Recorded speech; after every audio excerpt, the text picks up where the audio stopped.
This is the Green Factor Sea Sustainability Weekly Roundup for 27 to 31 July 2026. This week, the practical signals came from manufacturing power, waste infrastructure, green finance, disclosure readiness, and resource screening across Southeast Asia. The thesis is simple. Execution is becoming the competitive test. The strongest updates were not broad sustainability claims. They were factories, grids, waste systems, finance mechanisms, and reporting obligations becoming more concrete. In Malaysia, factories are becoming clean power sites. Honda Malaysia added solar plus battery storage at its Malacca plant. GS Parex and Eve Energy showed rooftop solar moving deeper into battery and energy storage manufacturing supply chains. Malaysia also put waste into infrastructure planning. Penang showed water treatment sludge becoming commercial building bricks.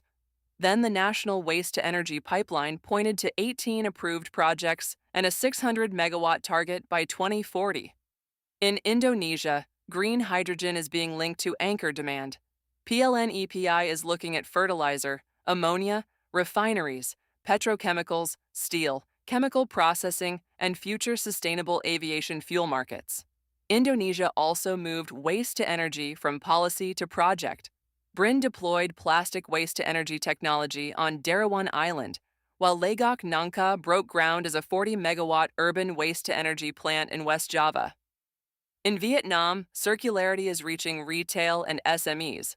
Retailers are being pushed toward packaging, reverse logistics, and product stewardship, while tax relief is helping smaller businesses keep investing through the green transition. Viet Nam also showed that green finance is the operating bottleneck for low-carbon industry. Businesses will need quantified savings, emissions data, and credible repayment logic before capital can move at scale. In the Philippines, solar plus storage is moving into grid delivery.